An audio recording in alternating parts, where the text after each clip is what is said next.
Al amanecer, el gran canal apareció con el vientre casi vacío. No era una bajada lenta ni una retirada natural del agua. Era algo peor. Sobre el lodo recién expuesto quedaban peces agitándose como dedos cortados, cestas hundidas a medias, una sandalia de niño atrapada en la costra húmeda y marcas paralelas donde la corriente había corrido con violencia hacia un solo lado, como si durante la noche una mano invisible hubiese torcido la ciudad entera. A poca distancia, en el barrio bajo, el agua seguía dentro de las casas. Salía por las puertas, empujaba juncos, giraba alrededor de los postes y dejaba flotando grano abierto, estiércol, aceite, cuerpos de cabra. En un mismo amanecer, una parte de Eridú había sido vaciada y otra había sido condenada a pudrirse. Y en ese silencio empezó a correr la única pregunta que nadie se atrevía a pronunciar delante del templo. Si el agua decidía quién comía y quién enterraba a sus hijos, quién había movido las compuertas antes de la luz. La ciudad no despertó gritando, despertó en silencio, que era peor. Los hombres entraron al barro con las piernas tensas,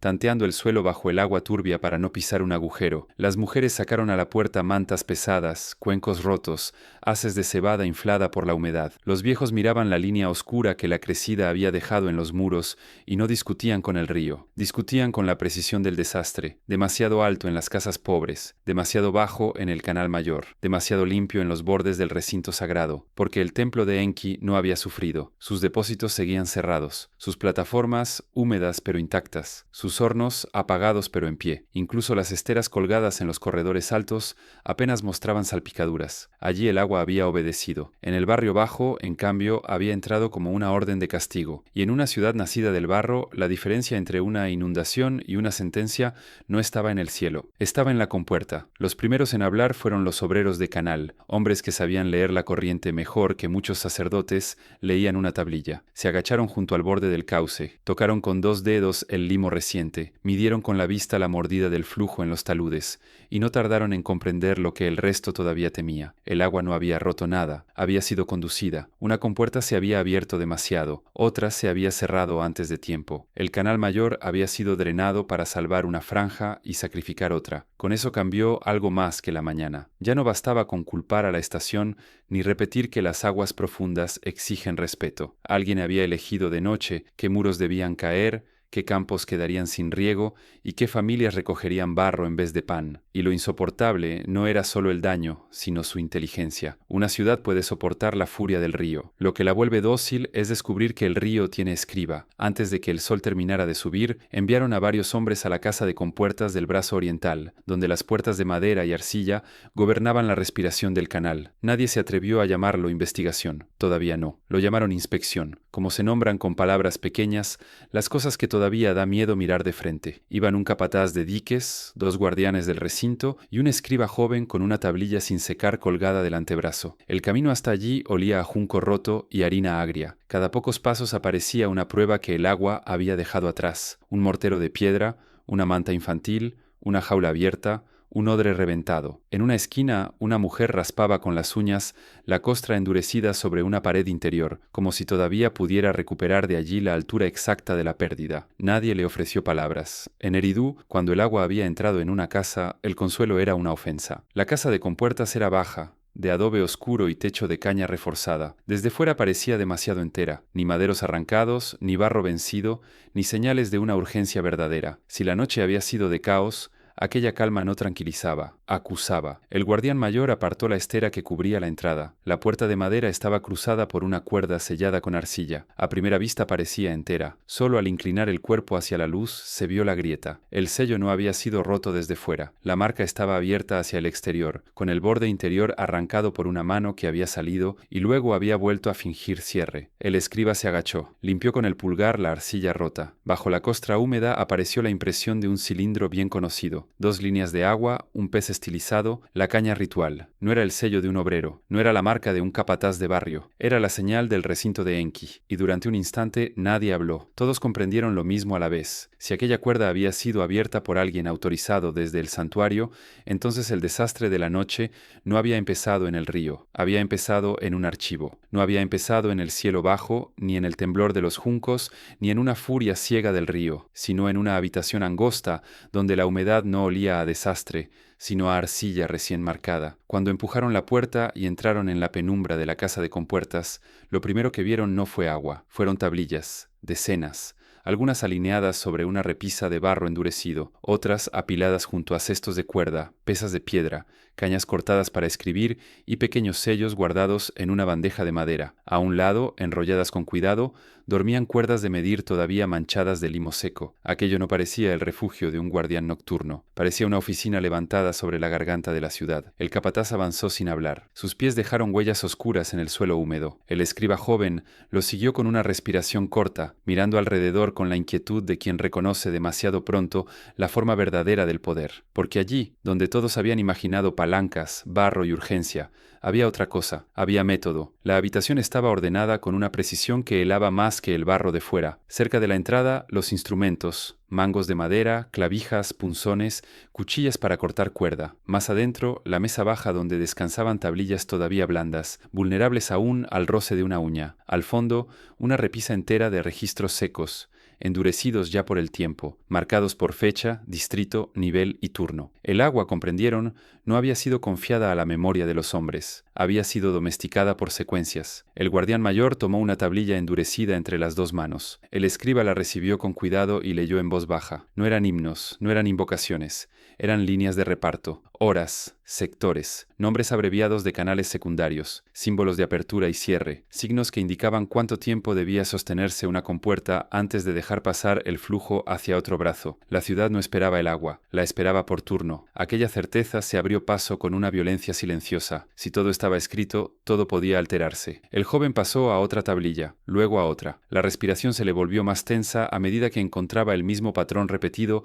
con una exactitud casi obscena. Barrio de los pescadores, 2 fracciones de la noche, parcelas del oeste, media mañana, salvo creciente, depósitos del santuario, prioridad en estación baja. Ningún signo estaba allí por costumbre. Cada marca era una decisión adelantada. El agua no bajaba a la ciudad como un regalo, bajaba como una orden. El capataz pidió revisar la mesa del fondo. Allí, debajo de un paño vasto, encontraron las tablillas recientes. No estaban secas del todo. El borde todavía cedía al tacto. Una de ellas había sido escrita la noche anterior. En la superficie, el escriba distinguió primero los signos del brazo oriental, luego la marca del canal mayor y después una corrección hecha con prisa. Un trazo borrado con el canto de la mano y reescrito encima, más profundo, como si la orden hubiese sido cambiada cuando ya era tarde para deshacerla sin dejar rastro. Los 3 se miraron en silencio. Afuera la ciudad seguía sacando barro de sus casas. Adentro el barro estaba diciendo otra cosa. Siguieron revisando la estancia y cada objeto estrechó un poco más la sospecha. En una caja de junco había fichas de arcilla con marcas numéricas para contar aperturas excepcionales. En una hornacina un recipiente de aceite sellado con la señal del templo. Cerca un cuenco con pan duro y pescado seco, comida suficiente para una guardia larga. Pero no había un lecho revuelto ni rastro alguno de improvisación. Quien trabajó allí aquella noche conocía el lugar, sabía dónde encontrar luz, dónde apoyar la tablilla y cómo volver a cerrar la puerta sin despertar sospecha. El escriba joven, ya sin el temblor del comienzo, empezó a ordenar las piezas con la frialdad de su oficio. Tomó la tablilla reciente, la acercó a la abertura por donde entraba la luz y leyó cada línea 2 veces. Bajo la marca del brazo oriental aparecía un nombre de distrito, luego el tiempo de cierre, después una nota breve que no correspondía a ninguna emergencia decrecida ni a reparación de dique. Era una fórmula administrativa, seca, correcta, infame. El tercer barrio, 6 días. Restricción completa. El capataz frunció el gesto como si no hubiera entendido. El guardián mayor le arrebató la tablilla y se la devolvió al escriba para que repitiera. El muchacho obedeció, esta vez en voz más firme, como si al decirlo tuviera que aceptar que aquella mañana no había comenzado con un accidente, sino con una obediencia bien ejecutada. El tercer barrio quedará sin toma durante 6 días, leyó, por necesidad de trabajo. Nadie habló después, porque la frase no explicaba una avería, la organizaba, y en una ciudad donde el agua era ración, dejar seco un barrio entero durante 6 días solo podía significar una cosa: alguien necesitaba hombres con hambre, garganta áspera y espalda dócil, y no tardaría en salir a buscarlos. Al mediodía llegaron los llamadores del canal. No iban armados como soldados ni revestidos como sacerdotes. Llevaban varas de medir, tablillas pequeñas y una calma peor que la violencia. Entraron por las calles todavía cubiertas de costra húmeda, deteniéndose casa por casa, señalando nombres, contando hombres aptos, anotando ausentes. El agua no volvería al tercer barrio, dijeron, hasta que terminara el refuerzo del terraplén oriental. Quien recibiera ración debía presentarse antes de la caída del sol. Quien no acudiera perdería la siguiente entrega de cebada. Así, sin levantar la voz, el misterio de la compuerta se convirtió en disciplina pública. La sed ya no era una consecuencia, era una orden de trabajo. Y con ellos empezó a verse, ya sin niebla, la lógica verdadera del daño. No habían dejado seco aquel barrio porque fuera el más débil por accidente, sino porque era el más fácil de doblar. Sus casas estaban bajas, sus depósitos eran pequeños, sus hombres vivían del canal más de lo que el canal vivía de ellos. Bastaban 3 días sin toma para que los cántaros sonaran huecos, para que las mujeres racionaran el barro de las jarras, para que el grano lavado tuviera gusto a polvo, para que cada cuerpo aceptara una jornada extra a cambio de pan húmedo y un cuenco de cerveza agria. A eso llamaban necesidad de trabajo, a fabricar obediencia con la garganta. Esa misma tarde comenzaron a salir. Los hombres del tercer barrio avanzaban hacia el terraplén oriental con palas de madera, cestas de caña y sogas enroscadas al hombro. Caminaban en silencio, no por sumisión, sino por cálculo. Cada uno iba midiendo en su cabeza lo mismo: cuánta agua quedaba en casa, cuánto duraría el grano, cuántos niños podían seguir bebiendo si él aceptaba la ración del trabajo. En Eridú, la pobreza no se anunciaba con palabras grandes. Se reconocía en los pasos, el cuerpo cansado antes de empezar la jornada. El terraplén estaba más lejos de lo esperado. No era una reparación menor, era una obra larga, pesada, hecha para contener más flujo del que aquella estación debía mover. Los taludes habían sido abiertos con anchura nueva. Había pilotes de madera apilados, barro mezclado con paja, rollos de junco trenzado para reforzar bordes y sobre todo había supervisores, demasiados, hombres secos, con bastones de señal y tablillas de cuenta, controlando cuadrillas, tiempos de descanso y peso de las cestas. Allí no trabajaba una comunidad intentando salvarse. Allí trabajaba una ciudad obligada a levantar una voluntad ajena. El capataz que había entrado a la casa de compuertas caminó entre las cuadrillas sin decir lo que ya sabía. Se agachó, tocó el barro, midió con la vista la inclinación del nuevo borde y entendió que aquello no era un refuerzo apresurado, sino una redistribución del resguardo. Cuando llegara la siguiente crecida, esa línea protegería mejor una franja concreta y dejaría a otra más expuesta o más seca, según obedecieran las puertas. La obra no buscaba salvar a todos, buscaba decidir de antemano a quién salvar primero, y eso convertía a los obreros en algo más miserable aún que víctimas. Los convertía en manos usadas para construir su propia desventaja. El joven escriba, que había sido enviado solo para registrar daños, empezó a notar otra clase de precisión. Las raciones repartidas a los trabajadores eran menores que las prometidas en tablillas viejas de obras similares. El barro de mezcla estaba más seco, señal de que el agua buena se reservaba para otra labor cercana. Incluso las pausas se daban según la posición de cada cuadrilla. Los hombres del barrio alto descansaban primero, los del tercer barrio seguían llenando cestas, mientras el sol todavía mordía el cuello. Aquello no era simple injusticia, era sistema. Quien controla el agua no necesita azotar, le basta con medir mal la misericordia. Al caer la tarde, una mujer llegó hasta el borde de la obra con un niño dormido contra el pecho. No gritó, pidió. Su casa seguía húmeda, dijo. El agua retirada había dejado barro negro en el suelo y no quedaba líquido limpio para cocer la cebada. Su marido ya estaba allí, con los otros. Solo pedía medio cántaro. Uno de los supervisores ni siquiera la miró de frente. Señaló la tablilla de raciones y respondió que el barrio estaba en restricción. La norma era la norma. La mujer se quedó quieta un instante, como si estuviera a punto de decir algo que no tenía retorno, pero bajó la cabeza. En Eridú, incluso la rabia necesitaba agua para sostenerse. Fue entonces cuando el capataz vio el sello. En la mesa de control, al lado de las cuentas de jornada y del reparto de pan, había una tablilla mayor protegida por un paño. El viento levantó una esquina. Bastó un instante, lo suficiente para ver dos improntas distintas en la arcilla seca. La primera, la reconocible marca del recinto de Enki. La segunda, más grave, más seca, impresa con deliberación junto al borde inferior. No pertenecía al templo, pertenecía a la casa administrativa del palacio. El capataz no dijo nada en ese momento, tampoco el escriba, pero ambos comprendieron que la frase encontrada en la casa de compuertas ya no podía interpretarse como una decisión aislada del santuario. El hambre del tercer barrio no había sido aprobada por una sola mano, había sido refrendada, y cuando un barrio es dejado sin agua por acuerdo entre altar y palacio, el canal deja de ser una obra de supervivencia, se convierte en gobierno y el gobierno acababa de dejar su segunda impronta sobre la sed. No estaba allí por cortesía. Había sido impreso con más fuerza que el primero, hundiendo la arcilla hasta deformar levemente el borde inferior de la tablilla. El capataz lo entendió antes de tocarla. Aquello no adornaba la autoridad del templo, la reclamaba. El hambre del tercer barrio no había sido solo aceptada, había sido medida, convertida en obra y confirmada por una mano que ya no pedía permiso al santuario para intervenir sobre el agua. Al caer la noche, el nombre comenzó a repetirse en voz baja entre los supervisores. Ilu Itiya. No era un gran sacerdote ni un hombre de himnos. Era administrador de trabajos, guardián de cuentas, hombre de depósitos y cuadrillas. Uno de esos nombres que casi nunca entran en los relatos,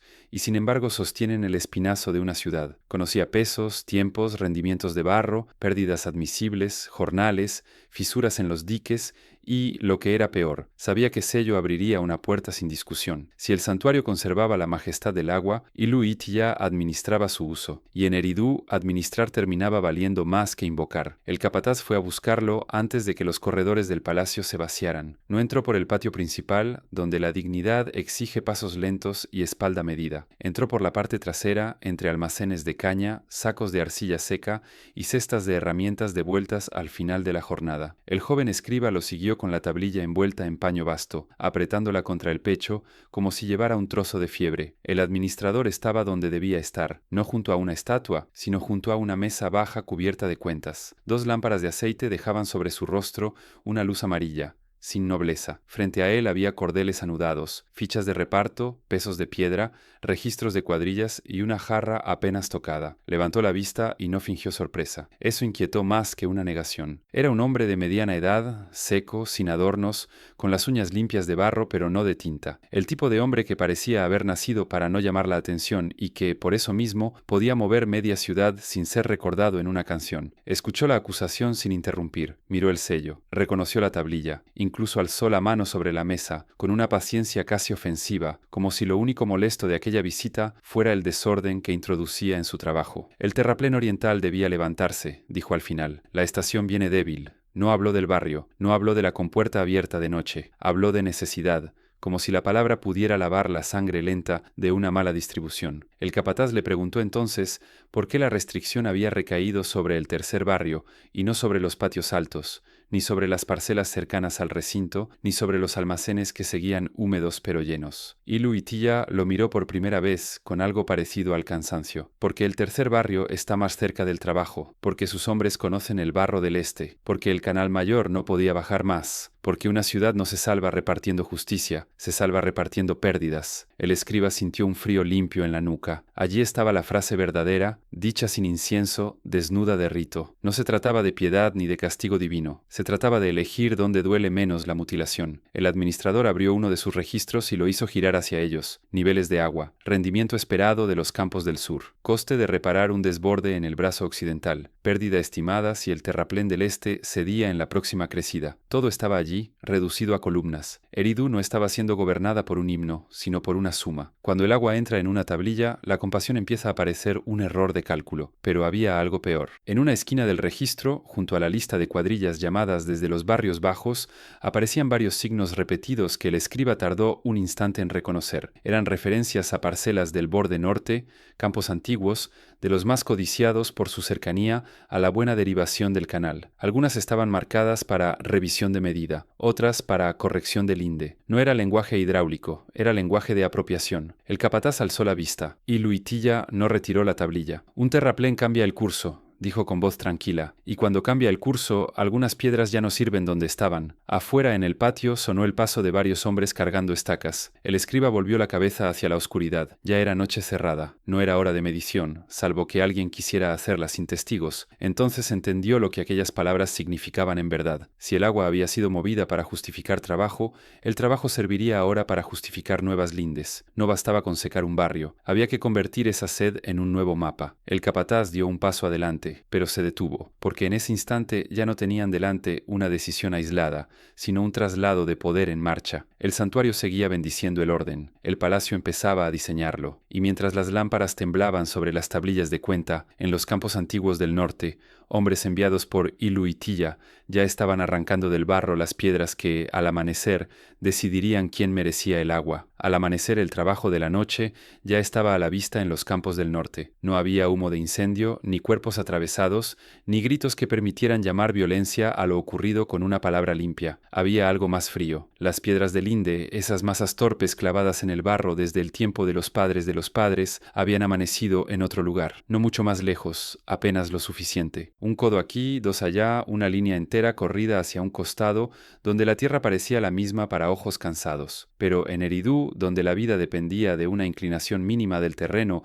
y de la primera mordida del agua sobre el surco correcto, mover una piedra un palmo era mover una cosecha, y mover una cosecha era mover un linaje. Los primeros en verlo fueron los viejos, no porque tuvieran mejor vista, sino porque recordaban. Sabían dónde caía la sombra de cada piedra al salir el sol. Sabían qué borde encharcaba primero en estación alta, y qué parcela recibía el agua con medio dedo menos cuando el brazo menor venía débil. Uno de ellos se arrodilló frente a una linde torcida, hundió la mano en el barro y encontró bajo la costra reciente la huella antigua, todavía fresca, donde la piedra había pasado años enteros. No había duda, la habían arrancado de noche y vuelto a hincar antes del alba. La noticia corrió sin correr, de campo en campo, de acequia en acequia, por murmullos duros, no por pregones. Nadie quería decirlo en voz completa, porque todos entendían lo mismo. Si el palacio había comenzado a mover piedras, pronto las tablillas dirían que siempre estuvieron allí. El capataz llegó con el escriba poco después de la primera luz plena. No necesitó preguntar qué había ocurrido. Lo vio en las caras. Hombres que no discutían todavía porque seguían haciendo cuentas en la cabeza. ¿Cuánto terreno perdían? ¿Cuánta agua entraría menos? ¿Cuánta cebada faltaría al final del ciclo? ¿Cuántas raciones bajarían del depósito si la cosecha menguaba una sola franja? Así empieza el despojo en una ciudad de barro, no con soldados, con medidas. Un supervisor del palacio ya estaba allí, con 2 auxiliares, cuerda de medir y tablilla seca. Hablaba con una serenidad irritante, diciendo que todo obedecía al nuevo trazado del canal y al reajuste exigido por la obra del Este. No usó una vez la palabra robo, tampoco castigo. Habló de corrección, de continuidad del flujo, de eficiencia, como si mover la frontera entre 2 familias fuese apenas enderezar un poste vencido. El capataz lo vio trabajar y entendió el nuevo orden en su forma más desnuda. Primero se altera la corriente, luego se declara inútil la antigua linde y por último se fija la pérdida en arcilla. El que protesta ya no discute una injusticia, discute un cálculo. El escriba pidió ver la tablilla de corrección. El hombre dudó apenas un instante, pero terminó mostrándola. Allí estaban los nombres abreviados de las parcelas afectadas, las nuevas medidas, las marcas de confirmación y al final el signo que convertía aquel crimen seco en hecho administrativo. No era el gran sello del palacio, era una marca menor, seca, suficiente, demasiado baja para necesitar ceremonia, demasiado alta para que alguien pudiera desafiarla sin pagarlo después en trabajo o en ración. El capataz leyó en silencio. 2 familias antiguas perdían la lengua de tierra que tocaba primero la derivación buena. Una tercera veía ampliado su borde hacia el agua estable. Esa tercera familia no era antigua. Debía su ascenso a los depósitos y al transporte del santuario. La ciudad empezaba a premiar la cercanía al mando con algo más valioso que plata, prioridad de humedad. Una mujer del linaje despojado se adelantó entonces y alzó un puñado de barro oscuro. Aquí llegaba primero, dijo, mostrándolo como una prueba viviente. Mi padre cavó este borde, mi hermano murió cerrando esta acequia en la gran crecida. Nadie la contradijo. Ni siquiera el supervisor, porque la memoria de los cuerpos seguía siendo más antigua que sus tablillas, pero la memoria no pesaba lo mismo. El hombre se limitó a responder que el canal había sido reordenado y que la ciudad no podía gobernarse por recuerdos. Luego extendió la cuerda, corrigió otra distancia y anotó una cifra nueva. En Eridú, el hombre que perdía su tierra no la veía desaparecer, la veía convertirse en número bajo otra mano. Fue entonces, mientras el supervisor seguía corrigiendo distancias como si corrigiera el clima, cuando un anciano rozó el brazo del capataz y lo apartó hacia una zanja lateral. No era uno de los propietarios principales. Había sido capataz de canal muchos años antes de que las cuentas pasaran a hombres más jóvenes y más dóciles. Cojeaba de una pierna y tenía los dedos torcidos por el barro viejo. Miró a ambos lados antes de hablar. Luego, de entre su manto vasto, sacó un trozo de arcilla endurecida, irregular, con líneas marcadas a punta roma. No era una tablilla oficial, era un croquis. Mostraba el brazo oriental, la nueva obra del terraplén y algo que no aparecía en ningún reparto público. Un desvío estrecho, cubierto entre juncos, que corría por detrás de talleres, patios de almacenamiento y un corredor de servicio hasta tocar una cámara cercana al santuario, un brazo oculto, un paso de agua que no servía a los campos abiertos, sino a la ciudad interior. Lo cerraron en los registros hace años, murmuró el viejo, pero nunca lo cegaron. lo usan cuando nadie debe ver quién bebe primero. El capataz tomó el croquis sin responder. El escriba sintió cómo cambiaba de forma la historia que llevaba días persiguiendo. Ya no bastaba comprobar que el agua se había usado para forzar trabajo o robar lindes. Ahora aparecía algo peor: una vía escondida, un circuito reservado, una corriente que podía alimentar depósitos, talleres y recintos al margen del reparto visible. Y si ese brazo seguía vivo bajo los juncos, entonces la ciudad que todos creían conocer era solo la superficie. Debajo de Eridu, el agua todavía obedecía a un mapa que casi nadie había visto. El viejo capataz no quiso acompañarlos. Señaló el croquis con un dedo deformado, indicó dónde el brazo oculto desaparecía bajo un pasillo de juncos secos y se apartó como quien ha entregado algo que no debía seguir existiendo. El capataz y el joven escriba partieron antes de que el sol levantara del todo la bruma. No caminaron hacia los campos, volvieron hacia la ciudad, y ese regreso fue la primera señal de que habían entendido por fin la forma real del peligro. El secreto del agua no estaba afuera, en la llanura abierta donde todos veían los surcos. Estaba adentro, en la parte de Eridu, donde el barro se convertía en muro, la ración en obediencia y el silencio en costumbre. Encontraron la entrada del brazo oculto detrás de un talud de cañas trenzadas, tan discretamente levantado que un hombre apurado lo habría tomado por simple refuerzo de ribera, pero detrás de la barrera el agua seguía corriendo, no mucha, lo suficiente. Un hilo oscuro, constante, disciplinado, deslizándose por un cauce angosto revestido con barro más duro que el de los canales comunes. No alimentaba campos, no estaba hecho para la vista del barrio, estaba hecho para durar sin ser discutido. Lo siguieron. El brazo pasaba primero junto a los talleres de ladrillo. Allí varias cubetas de mezcla conservaban humedad buena, pese a la restricción que seguía secando al tercer barrio. Más adelante tocaba un patio de curtidores donde las pieles colgaban tensas y pesadas, demasiado bien tratadas para una ciudad que decía sufrir.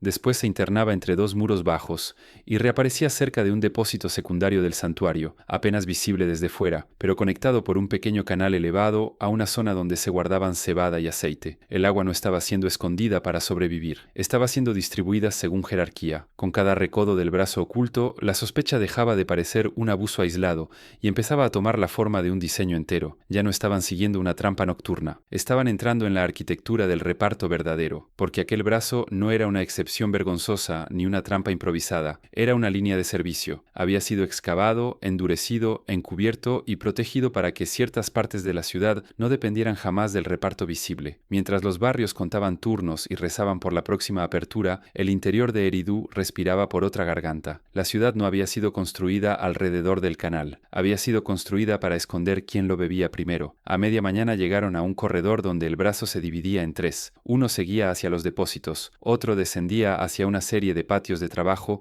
reservados a cuadrillas dependientes del palacio. El tercero avanzaba hacia un puesto de guardia, desde el cual podía cerrarse el acceso a una calle entera con solo bajar una rejilla de madera y barro. El escriba se detuvo allí más tiempo del necesario. Lo comprendió con una claridad casi física. Aquella red no servía solo para alimentar, servía para separar. Si una calle era sospechosa, se le podía negar paso. Si un barrio dudaba, podía quedarse sin agua limpia y recibir solo el lodo tardío. Si el recinto sagrado debía preservar sus ofrendas, su cerveza ritual, sus talleres y sus almacenes, aquella corriente menor podía sostenerlo incluso cuando el reparto general fingiera escasez. Eridu dejó de parecerle entonces una suma de barrios y recintos. Empezó a revelarse como un mecanismo de barro, vulnerable, sí, al hundimiento y al viento del sur, pero dispuesto con una precisión que no dejaba nada librado a la simple misericordia del río. Cada canal visible tenía un doble, cada turno de reparto una excepción, cada compuerta pública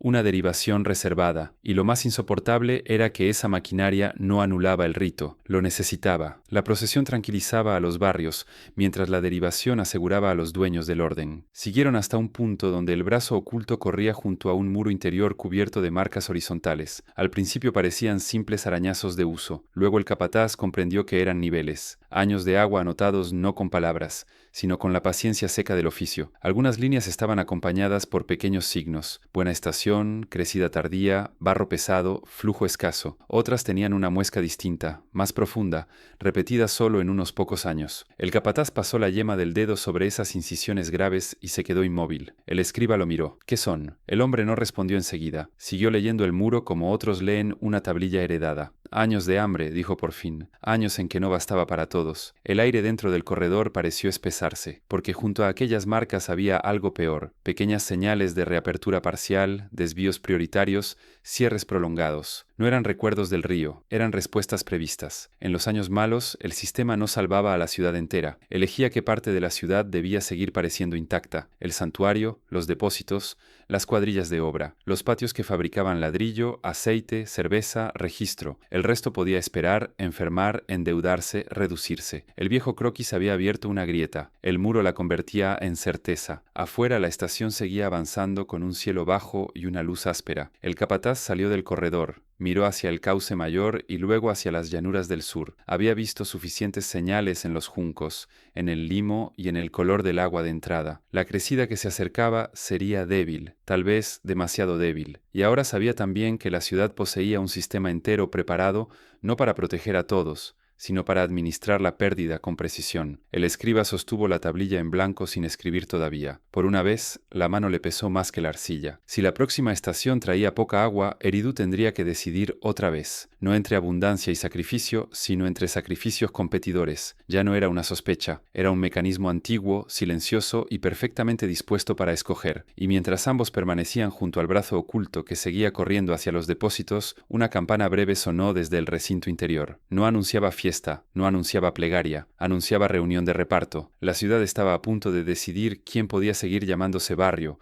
y quién iba a convertirse simplemente en pérdida admisible. La campana breve no llamó a los dioses, llamó a los que decidían en su nombre. Cuando el capataz y el escriba cruzaron el corredor interior, la reunión ya había comenzado. No había incienso suficiente para disfrazar el olor del barro húmedo que traían en los tobillos. En la sala de reparto, bajo un techo bajo sostenido por vigas oscuras, esperaban los hombres que no excavaban, pero ordenaban la excavación de otros: sacerdotes del recinto, supervisores de cuadrilla, 2 medidores de canal, 3 administradores del palacio, y sentado más cerca del cuenco de agua limpia que del resto, Ilu y Tilla. Sobre la mesa central no había ofrendas, había tablillas, cuerdas anudadas, piedras de peso y una jarra pequeña con limo del cauce mayor. La ciudad iba a ser juzgada por su nivel. El escriba tardó apenas unos instantes en comprender qué clase de sala era aquella. No se había reunido para lamentar la escasez, sino para ordenarla. Allí la desgracia dejaba de ser río y se convertía en reparto. Uno de los medidores vertió el limo en un cuenco ancho. Otro desplegó una cuerda marcada por nudos a distancias regulares. Un sacerdote pronunció el nombre de Enki con voz grave, pero no pidió milagro, pidió claridad. Ese detalle era más terrible que cualquier himno. Nadie esperaba que el agua aumentara, solo querían decidir dónde faltaría menos, o dónde dolería menos admitir la pérdida. El capataz permaneció en la sombra del último pilar. Desde allí vio cómo comparaban registros antiguos con las marcas del muro interior que habían recorrido esa mañana. Buena estación, crecida tardía, flujo bajo, hambre parcial, pérdida admisible. La ciudad tenía memoria de la sed,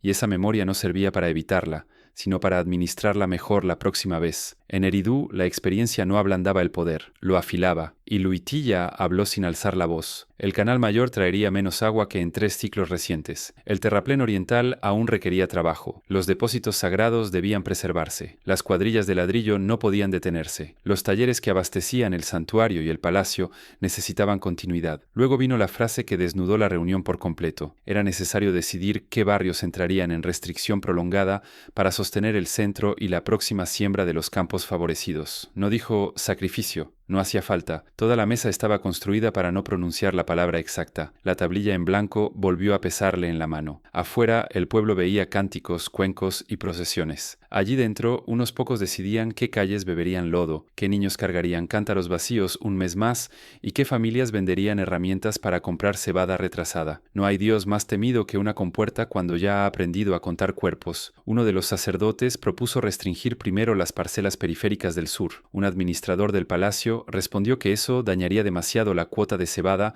comprometida para la estación siguiente. Otro sugirió reducir el flujo a los pescadores. Ilu y Tilla negó con la cabeza. Los pescadores sostenían una parte de la proteína ritual y de las raciones de los obreros. El debate no trataba sobre justicia, trataba sobre utilidad. Cada barrio era pesado como se pesa un saco húmedo, no por su dolor, sino por su rendimiento. Entonces el capataz dio un paso adelante. No pidió permiso. Colocó sobre la mesa el croquis del brazo oculto y junto a él una tablilla con las correcciones del Inde vistas al amanecer. Durante un instante nadie respiró igual. Uno de los medidores bajó la vista. El sacerdote más anciano endureció la boca. Y Luitilla, en cambio, Tardó apenas un pulso en recuperar la calma. Así que ya lo ha visto, dijo. No fue una pregunta, fue el reconocimiento de una puerta cruzada. El capataz no habló de traición ni de impiedad. Habló de barrios dejados secos para alimentar talleres ocultos. Habló de piedras movidas de noche. Habló de una ciudad partida entre el reparto visible y la corriente reservada. Cada frase caía sobre la mesa como barro endurecido. El escriba observó algo que jamás olvidaría. Ninguno de los presentes negó los hechos. Discutían otra cosa. Discutían si convenía admitirlos, porque el brazo oculto no había nacido de una urgencia reciente. Había sido previsto, tolerado y conservado como parte del orden. El sacerdote más viejo apoyó la mano sobre una caja larga de madera oscura que descansaba junto al muro del fondo. Hasta entonces había parecido un simple arcón de registros. Ahora todos la miraron. Sobre la tapa corría una línea de arcilla sellada, antigua, con varias improntas superpuestas. El guardián del archivo, un hombre tan delgado que parecía hecho de papiro seco y silencio, avanzó desde la penumbra. Sus dedos no temblaban. «Basta de discutir como si esto hubiera empezado este año», dijo. Su voz era baja, pero cortó la sala entera. Luego se inclinó sobre el cofre sellado y pasó el pulgar por la arcilla endurecida, como quien reconoce una cicatriz venerable. Los presentes guardaron un silencio distinto, más viejo que el miedo inmediato. El escriba lo sintió antes de poder nombrarlo. Aquel cofre no guardaba un reparto más, sino algo más viejo y más peligroso, una memoria que la sala entera había preferido mantener sellada. El guardián alzó la vista. «Si quieren justificar lo que van a hacer», murmuró, «tendrán que leer por fin cómo empezó». Y con una pequeña cuchilla de hueso comenzó a romper el sello. El sello cedió con un chasquido seco, pequeño, casi vergonzoso. Nadie se movió mientras la línea de arcilla antigua se quebraba bajo la cuchilla de hueso. Durante un instante solo se oyó el roce del guardián apartando los fragmentos, uno a uno, como si temiera despertar algo más peligroso que una discusión de reparto. Luego levantó la tapa. No salió incienso. No salió un objeto de oro ni una reliquia digna de procesión. Salió olor a barro viejo, a fibras secas, a estancia cerrada durante generaciones. Dentro del cofre dormían tablillas más gruesas, más toscas, de una arcilla distinta, mezclada con paja menuda y sal antigua, como si hubieran sido modeladas en un tiempo en que la ciudad todavía no sabía separar bien el muro del archivo. El guardián tomó la primera con ambas manos. No leyó de inmediato. La sostuvo frente a la lámpara, dejando que todos vieran sus bordes deformados, las marcas hondas, el estilo más arcaico de los signos. Aquello no pertenecía al presente de Eridu, pertenecía al tiempo del espanto primero, cuando el agua todavía no era una infraestructura, sino una amenaza sin dueño. El anciano pasó el pulgar por una esquina rota y empezó por donde duele una fundación verdadera, no con gloria, sino con ruina. La tablilla hablaba de una gran crecida anterior a los patios actuales, anterior incluso a los depósitos más viejos. No la narraba como castigo de dioses airados, ni como leyenda para asustar niños. La registraba como hecho de pérdida, campos borrados, márgenes desaparecidos, aldeas hundidas, acequias cegadas, linajes enteros obligados a rehacer sus lindes sobre barro incierto. Después venía lo esencial. Los supervivientes, decía el texto, no debían volver a confiar el agua a la costumbre de los barrios, ni al saber disperso de cada familia. Las medidas, los niveles, los tiempos de apertura, las fórmulas de reparación y los nombres correctos de cada derivación debían quedar reunidos en una sola casa, bajo una sola custodia, lejos de manos impacientes. La casa era la de Enki, no como refugio piadoso, sino como monopolio. Al escriba se le cerró el estómago. Lo que tenían delante no corregía la historia reciente, la hundía más atrás. Después de la catástrofe antigua, Eridu había sido reconstruida para que el saber del agua dejara de circular entre barrios y manos dispersas. Todo debía reunirse, sellarse y administrarse desde el recinto. Lo que el pueblo llamaba orden sagrado tenía, en su hueso más viejo, forma de encierro. El guardián tomó la segunda tablilla. Esta era más precisa. Enumeraba lo que debía guardarse: pendientes de canal, marcas de crecida, secuencia de cierres, composición del barro mejor para reforzar un borde, turnos de barrio, prioridad de depósitos, raciones de obra, castigos por apertura no autorizada. No eran misterios celestes, eran técnicas, herramientas, procedimientos, y el texto repetía una fórmula con una dureza casi ritual. Lo que mantiene al agua en sus límites no deberá abandonarse a la boca común. Ilu Itiya bajó la vista. Incluso él parecía menor frente a aquellas líneas. Su cinismo no era una invención, era herencia. Los sacerdotes hablaron entonces, pero ya sin la tranquilidad del comienzo. Uno defendió el encierro del saber como necesidad nacida del desastre. Otro admitió con rodeos que el archivo había sido la condición para que Eridu se volviera centro. El capataz capataz no apartó los ojos de las tablillas. Entendía por fin por qué el brazo oculto no era un escándalo para los hombres del recinto. No quebraba el sistema, lo prolongaba. El guardián buscó otra tablilla y extrajo una más pequeña, con la esquina inferior quebrada. Contenía copias de instrucciones enviadas tiempo atrás a una ciudad más al norte. No eran todas, solo fragmentos, pero bastaban para insinuar un hecho nuevo y peligroso. Alguien había empezado a pedir medidas, niveles y métodos fuera de Eridu. No ya ofrendas, ni esposas rituales, ni pescado seco, sino conocimiento operativo. El palacio lo ignoró al principio. Los sacerdotes callaron. El guardián, en cambio, pronunció entonces un nombre que cambió la temperatura de la sala. Inanna, no como diosa de himno, sino como fuerza política llegada desde Uruk, ciudad más joven, más abierta, más ambiciosa, menos enamorada de las profundidades antiguas. Había enviado plata, madera buena, cuadrillas, promesas de alianza. Pero detrás de cada cortesía latía la misma demanda: copias de las medidas, acceso a las secuencias, derecho a conocer lo que hacía funcionar una ciudad de agua. De pronto la próxima restricción pareció un problema demasiado pequeño. Lo que estaba en juego era otra cosa: si Eridu seguiría guardando en soledad el saber que convertía corriente en dominio. Un golpe seco resonó entonces en la puerta exterior, luego otro. Un mensajero irrumpió sin ceremonia, con el pecho húmedo y los tobillos manchados de junco. Se inclinó apenas, buscando aire. «Han llegado embarcaciones del norte», dijo. «Traen la insignia de Uruk». La sala entera quedó inmóvil. El hombre tragó saliva antes de continuar. «No piden grano, no piden paso, piden ver las medidas». La frase dejó la sala inmóvil un instante más largo de lo normal. Uruk no había venido a mendigar socorro a una ciudad antigua. Había venido a reclamar acceso a lo único que hacía de Eridu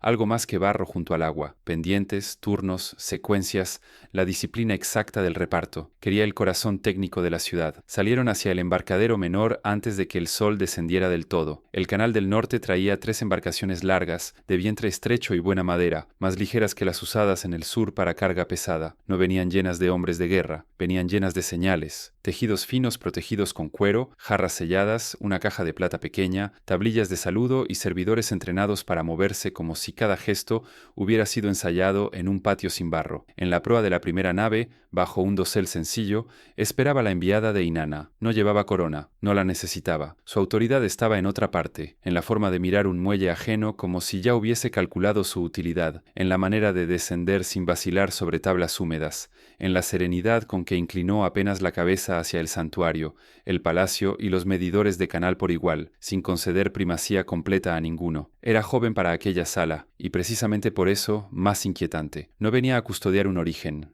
Venía a moverlo. Traía presentes suficientes para no parecer mendiga y pocos suficientes para no parecer tributaria. Madera buena del norte, lana fina, aceite claro. 2 artesanos capaces de reparar una compuerta dañada, sin perder un día entero de flujo. Y junto a todo aquello, la verdadera oferta. Uruk pondría cuadrillas, barcas, transporte y manos de excavación si Eridu aceptaba compartir una parte de sus métodos de reparto y construcción. Y Luitilla escuchó sin mostrar disgusto. El guardián del archivo, en cambio, envejeció un poco más mientras la enviada hablaba. El capataz comprendió entonces que el peligro había cambiado de escala. Hasta ese día, el secreto del agua aún podía fingir que era una crueldad interna. Con Uruk en el muelle, ya era una forma de poder capaz de viajar. La enviada pidió ver las obras del este. No lo hizo como quien solicita permiso. Lo hizo como quien ofrece una cortesía antes de preguntar lo esencial. Recorrió el terraplén, observó la inclinación de los bordes, preguntó por la calidad del barro de refuerzo, por la altura de las marcas de estación, por la distancia entre las tomas secundarias y los depósitos. Nunca preguntó directamente por el brazo oculto. No le hacía falta. Sus ojos iban reuniendo la ciudad pieza por pieza. El escriba que caminaba detrás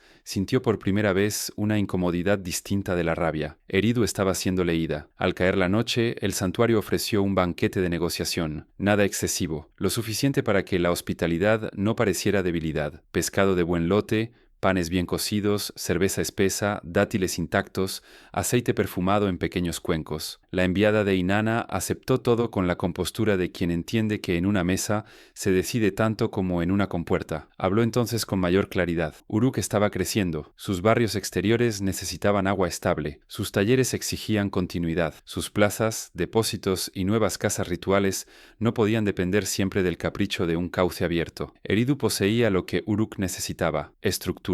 No un dios, no una bendición, estructura. Aquello hirió al guardián más que cualquier insolencia, porque nombraba el secreto con una palabra desnuda, sin canto, sin reverencia, sin el viejo miedo. El capataz leyó los rostros alrededor de la mesa con una claridad amarga. Los sacerdotes se cerraban. Y Luitilla calculaba. Lo tentaba la misma lógica que había movido lindes y secado barrios. Si una parte del saber podía venderse, Eridú compraría cuadrillas, madera, tiempo. El verdadero peligro no estaba en negociar, sino en que el secreto, una vez copiado, dejaría de obedecer a una sola ciudad. El día en que el secreto puede copiarse, la ciudad que lo guardaba empieza a perder altura, aunque sus muros sigan en pie. La conversación se alargó hasta que las lámparas bajaron. Luego llegó la cortesía final. Se ofreció a la delegación del norte descanso en las casas de huéspedes del recinto exterior. Nadie habló de archivo, nadie habló de tablillas antiguas, nadie habló del cofre abierto. Y sin embargo, cuando el escriba regresó con el guardián a la cámara donde habían quedado los registros consultados,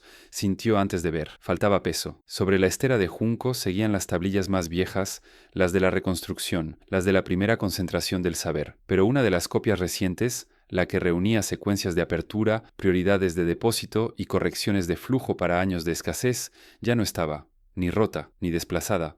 Ausente. El guardián no gritó. Se volvió hacia la puerta como un hombre que acaba de oír, por fin, la voz real del futuro. Afuera, desde el embarcadero menor, llegó el sonido breve de una pértiga soltándose del barro. Luego otro. Una embarcación del norte ya estaba apartándose entre los juncos, con una carga que no pesaba más que un puñado de arcilla, y valía más que toda la cebada de la estación. La embarcación ya se estaba apartando entre los juncos cuando sonó la orden de detenerla. No fue un grito de pánico, fue peor. Varias voces se alzaron a la vez, pero ninguna parecía sorprendida del todo. Los guardias del embarcadero corrieron con lanzas cortas y pértigas, el capataz bajó los escalones de barro casi sin sentirlos bajo los pies, y el escriba llegó detrás, todavía con la impresión de la estera vacía clavada en la mente. La luna no bastaba para ver rostros, pero sí la forma del delito. Una nave ligera del norte, descargada para ganar velocidad, deslizándose por el canal menor con una sola lámpara cubierta y una carga que no ocupaba espacio, aunque podía desplazar el equilibrio entero de la ciudad. La persecución fue breve y humillante, no porque Uruk escapara con brillantez,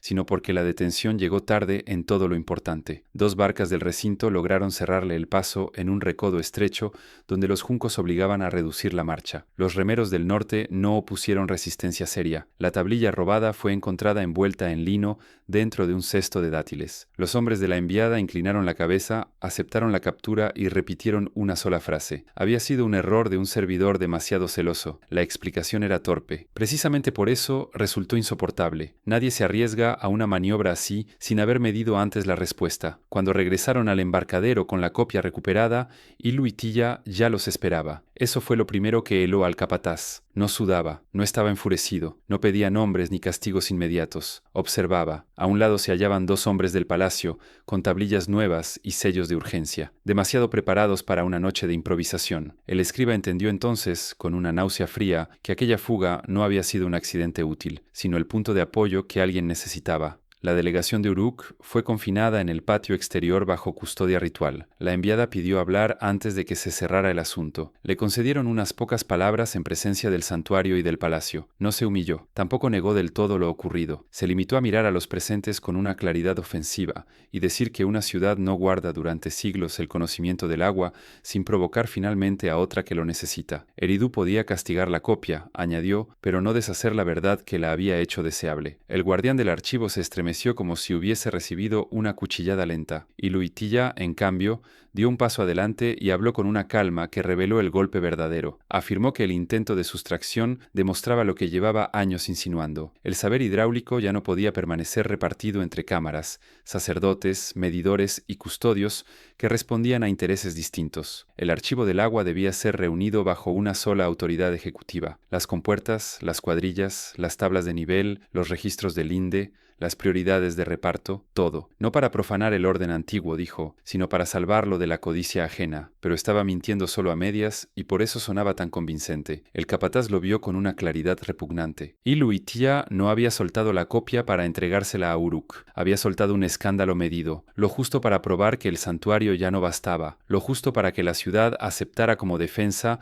lo que en otro día habría llamado usurpación. No hay golpe más perfecto que el que llega vestido de defensa. La discusión siguió hasta casi el alba, pero ya no era una discusión verdadera. Los sacerdotes invocaban precedencia sagrada. El guardián exigía que las tablillas antiguas no salieran de la casa de Enki. La enviada del norte callaba, como si supiera que el movimiento decisivo ya había ocurrido, y Luitilla no retrocedió. Fue dejando sobre la mesa, una a una, razones que sonaban a remedio y olían a toma. La estación venía débil. Las obras del este no podían detenerse. La ciudad estaba inquieta. Uruk había mostrado interés directo y el recinto había fallado en proteger sus copias recientes. Cada frase cerraba un poco más la salida. Al final no hizo falta una proclamación grandiosa. Bastó con sellos. Uno tras otro, sobre una tablilla de transferencia urgente, fueron quedando impresas las marcas del palacio, de la oficina de obras, de los medidores y, por amarga necesidad, la del propio santuario. No entregaban a Iluitilla la dignidad de Enki. Le entregaban algo peor, el manejo inmediato del río, con puertas, cuadrillas, turnos, registros de nivel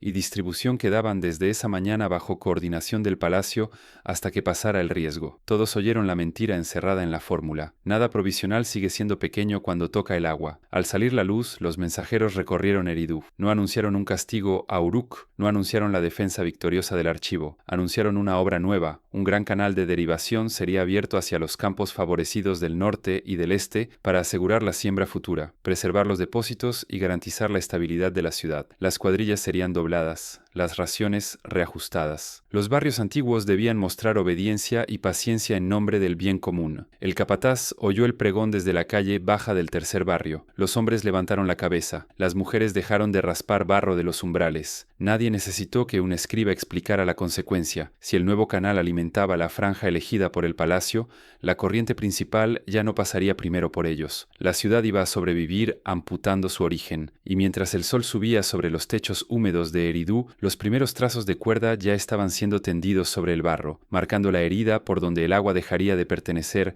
a quienes la habían servido desde el principio. Las cuerdas amanecieron tensas sobre el barro como venas nuevas, dibujadas a cuchillo. Antes de que el sol secara del todo la costra dejada por la última retirada del agua, los hombres del palacio ya estaban clavando estacas a lo largo del trazado del nuevo canal. No dieron tiempo a la rabia. Esa era la inteligencia del decreto. Cuando una ciudad todavía no ha terminado de comprender la magnitud de la pérdida, el poder empieza a acabar. Los barrios antiguos salieron a las puertas y vieron la línea marcada pasar lejos de sus tomas habituales, rodeando los patios viejos, desviándose hacia las parcelas favorecidas del norte y del este, allí donde la nueva lealtad había sido premiada con humedad futura. El golpe de las palas llegó después, seco, regular, irrefutable. La obra comenzó con el sonido que más profundamente humilla a una ciudad de barro, el de sus propios hombres excavando la forma de su exclusión. No eran cuadrillas extranjeras, no eran mercenarios de Uruk ni siervos traídos de lejos. Eran los mismos cuerpos que hasta ayer limpiaban canales comunes,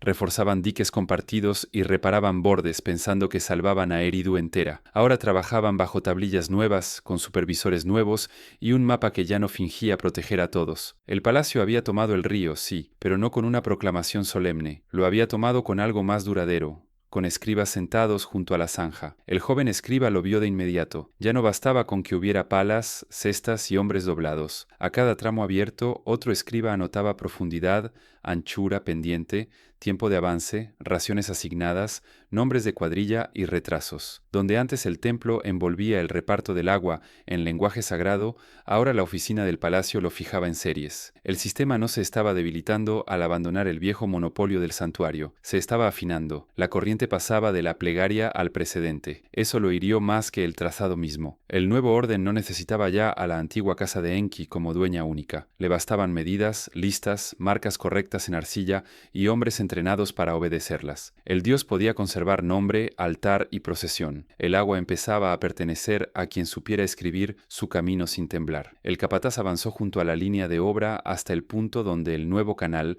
debía cortar una franja vieja de terreno cercano al recinto interior. Allí vio algo que confirmó la sospecha con una pureza casi insoportable. Los supervisores no discutían ya con sacerdotes, discutían entre sí sobre cálculos, sobre el rendimiento de las cuadrillas, sobre la conveniencia de abrir un codo más al este para ganar pendiente. El santuario todavía estaba presente, pero como legitimidad. La decisión viva había pasado a otra clase de hombres. El agua seguía siendo sagrada, pero ya obedecía a otra clase de eternidad, la administrativa. Una mujer del barrio antiguo se acercó con 2 niños y preguntó: no porque el canal pasaba lejos de su toma, sino cuando volvería a llenarse la vieja. Uno de los nuevos escribas revisó su tablilla y respondió sin levantar la cabeza que la derivación antigua quedaría en flujo secundario durante la estación de ajuste. Flujo secundario. Así llamaban ahora a la lenta condena de un barrio. El capataz siguió la zanja hasta un punto donde el terreno se elevaba levemente, junto a un muro interior antiguo. Allí los obreros golpearon algo duro bajo el barro. Al principio creyeron que era cimiento viejo. Luego apareció una hilera de adobes mejor cocidos que los cercanos,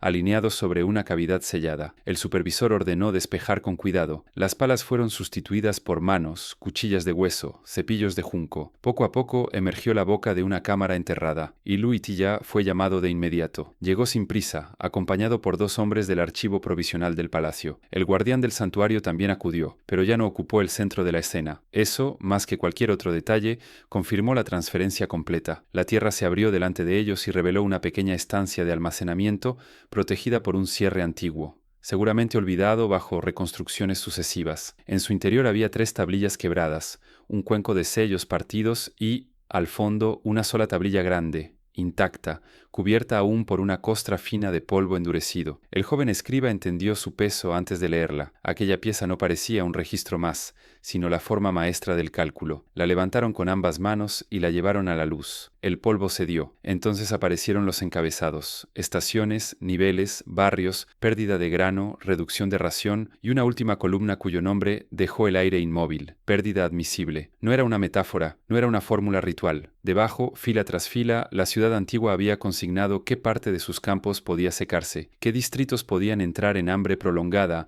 y cuántas bajas humanas se consideraban soportables para que el centro siguiera llamándose estable. El secreto final del agua no estaba en las compuertas. Estaba en esa serenidad escrita con la que Eridu había aprendido a decidir cuánta muerte podía aceptar sin dejar de parecer ordenada. El capataz miró a Iluitilla. Iluitilla miró la tablilla, y en la esquina inferior derecha, justo donde debía figurar la continuación del cálculo para la estación siguiente, faltaba un fragmento arrancado mucho tiempo atrás. Faltaba el fragmento donde la tablilla debía continuar. No era una rotura casual. No parecía el mordisco torpe del tiempo, ni el daño de un borde mal cosido, ni la herida de una caída. La esquina inferior derecha había sido arrancada con intención, siguiendo una línea demasiado limpia para pertenecer al deterioro. Allí, justo donde la columna de pérdida admisible pasaba de los barrios antiguos a la estación siguiente, la arcilla desaparecía. El vacío tenía forma, y esa forma era peor que cualquier cifra conservada, porque decía que alguien, mucho antes que ellos, había comprendido el valor de esa matriz y había decidido llevarse la continuación del cálculo. El joven escriba fue el primero en leer en voz baja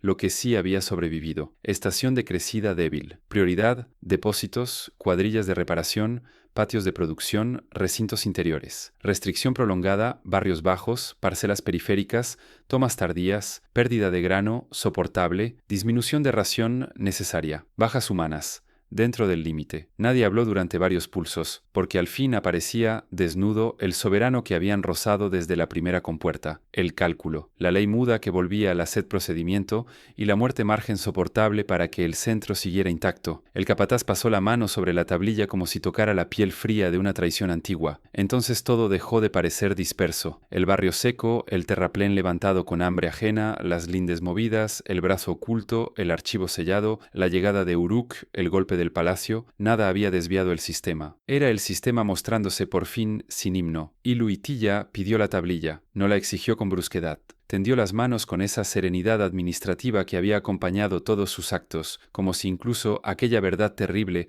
solo necesitara la ubicación correcta dentro de un archivo más amplio. Pero el guardián del santuario se adelantó y la sostuvo contra su pecho con una fuerza que nadie le había visto en años. Sus dedos huesudos temblaban. «Esto no puede quedar en voz de oficina», dijo. La frase cayó tarde. Llevaba generaciones en voz de oficina, solo que ahora había quedado escrita a la vista de todos. El escriba, sin apartar los ojos del hueco arrancado, hizo la pregunta que nadie más quería formular. ¿Dónde está la parte que falta? El silencio cambió de peso. No era ya el silencio del horror, sino el de una sospecha que acaba de tomar cuerpo. Si alguien había arrancado precisamente la continuación del cálculo, no lo había hecho para destruirlo. Lo había hecho para conservarlo en otro lugar, para copiarlo, para aplicarlo. El secreto de los canales no terminaba en Eridu. Eridu había sido solo el primer recinto donde la escasez se volvió método. La esquina ausente insinuaba un destino, otra tablilla, otro archivo, otra ciudad dispuesta a aprender que el agua puede dividirse mejor cuando antes se ha dividido la población. Fue la enviada de Uruk